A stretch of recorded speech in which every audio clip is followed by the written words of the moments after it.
स्वामींचा जप कसा करावा हा प्रश्न भरपूर स्वामी सेवेकरी असतील किंवा स्वामी भक्त असतील त्यांच्या मनात येतोच. आता स्वामींचा जप करण्याचे विविध प्रकार आहेत.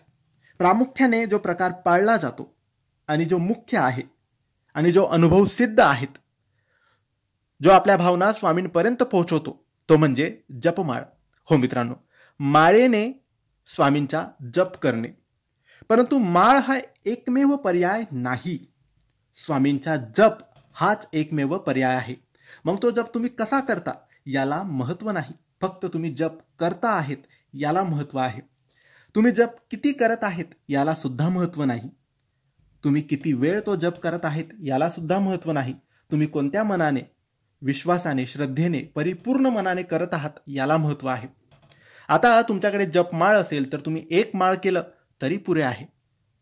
काही लोक 100 माळा करतील, 1000 माळा करतील तरी ते पूर्ण नाही. कारण मनात भाव नाही, विश्वास नाही, फक्त करायचं म्हणून करायचं याला अनुभव येत नाही. माळ नसेल तर फक्त शांत एका जागी बसून फक्त स्वामींचा जप केला 5 मिनिटं, 10 मिनिटं तरी तो पूर्ण असतो.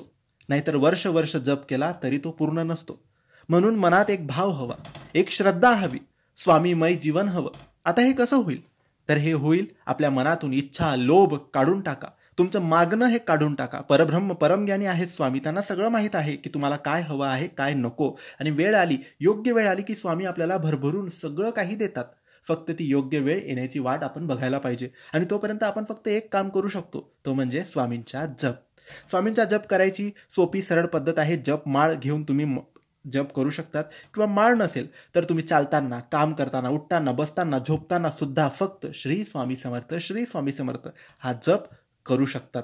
फक्त मनात श्रद्धा ठेवा मित्रांनो. स्वामींना बघण्याचा प्रयत्न करा. तुम्हाला काहीच होत नसेल, काहीच तुम्हाला जमत नसेल तर एक सोपा सरळ उपाय, एक काम आहे, ते म्हणजे एका जागी शांत बसा. कुठेही बसा. टेरेसवर बसा, रूममध्ये बसा, बेडवर बसा, सोफ्यावर बसा, स्वामींच्या समोर बसा, केंद्रात बसा, मठात बसा, कुठेही बसा. डोळे बंद करा, शांत मन करा. सगळे विचार आधी सगळे बाहेर काढा. कोणतेही विचार मनात येऊ देऊ नका. आणि फक्त आपले स्वामी कसे दिसतात फोटोमध्ये, त्यांची मूर्ती कशी आहे हे बघण्याचा प्रयत्न करा. डोळे बंद करून बघण्याचा प्रयत्न करा. आणि एकदा की स्वामी दिसायला लागलेत तर तुम्ही सगळ्या विचारांपासून मुक्त झालं असं समजा. आणि मग तुम्ही जप सुरू करा. श्री स्वामी समर्थ, श्री स्वामी समर्थ, श्री स्वामी समर्थ हे जप करत राहा. स्वामी दिसले तेव्हाच सुरू करा. आणि डोळे बंद करून जप करताना जपावर लक्ष केंद्रित करा. श्री बोलताना श्री कसं बोलत आहात तिथे लक्ष द्या. स्वामी कसं बोलत आहात तिथे लक्ष द्या. समर्थ कसं बोलत आहात तिथे लक्ष द्या. कारण आपलं लक्ष हे जपावर, शब्दांवर आणि स्वामींवर जेव्हा केंद्रित होतं तेव्हा आपण इतर विचारांपासून मुक्त होतो. याचं काय, त्याचं काय, हे सगळे विचार आपले जातात. फक्त विचार काढून टाका, स्वामींवर विचार केंद्रित करा आणि मग जप सुरू करा. अनुभव नाही आला तर सांगा. श्री स्वामी समर्थ.